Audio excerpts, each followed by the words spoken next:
சாய்ராம், என் அன்பு செல்லமே, என்னுடைய தங்கமே, எதற்காக எல்லோரையும் நம்புகிறாய்?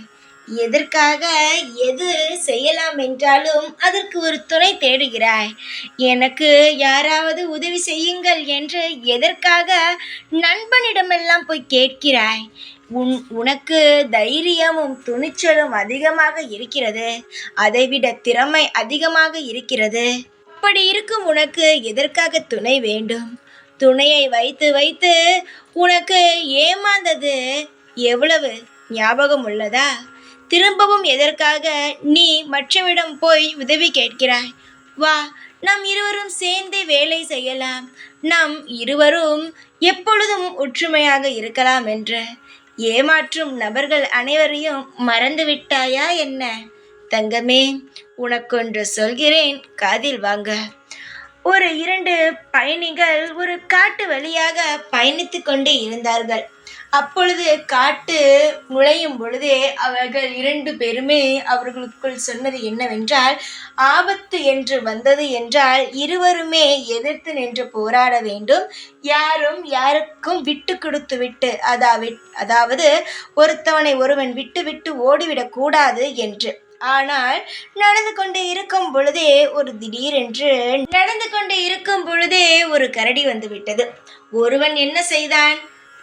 வேகமாக மரத்தின் மீது ஏறிவிட்டான். இன்னொருவனுக்கு மரத்தின் மீது ஏறவே தெரியாது.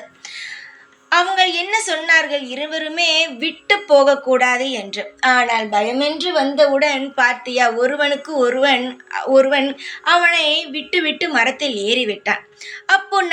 அப்போ அந்த கரடி என்ன பண்ணது என்றால் அவனை மோப்பமிட்டது.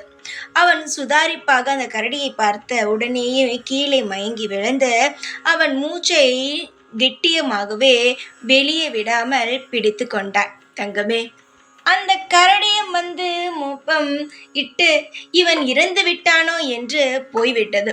மூச்சு இல்லை என்றவுடன் அந்த கரடியும் போய்விட்டது.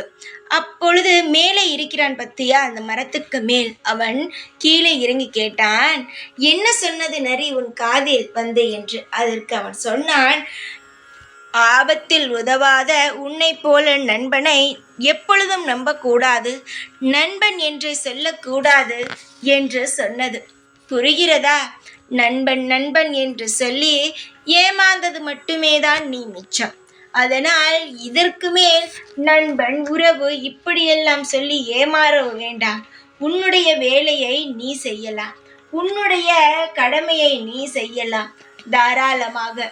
யாருக்காகவும் எதற்காகவும் எப்பொழுதும் அவர்களுக்காக முதலில் தெரிந்து கொள். இவர்களை வைத்து நான் இந்த வேலை செய்ய போகிறேன், அவர்கள் எனக்கு துணையாக இருப்பார்கள், இப்படியெல்லாம் கூறாமல் உன்னுடைய வேலையை நீயே செய்தால் நீ நிச்சயமாகவே எந்த குழியிலும் விழாமல் நீ வாழ்க்கையில் முன்னேறி விடுவாய். புரிந்து கொள், ஒவ்வொரு விஷயமும் நான் உனக்காகத்தான் சொல்கிறேன். அதனால் எல்லா விஷயத்தையும் காதில் வாங்கு. உன் வாழ்க்கையில் நல்லதே நடக்கும். ஓம் சாய்ராம்.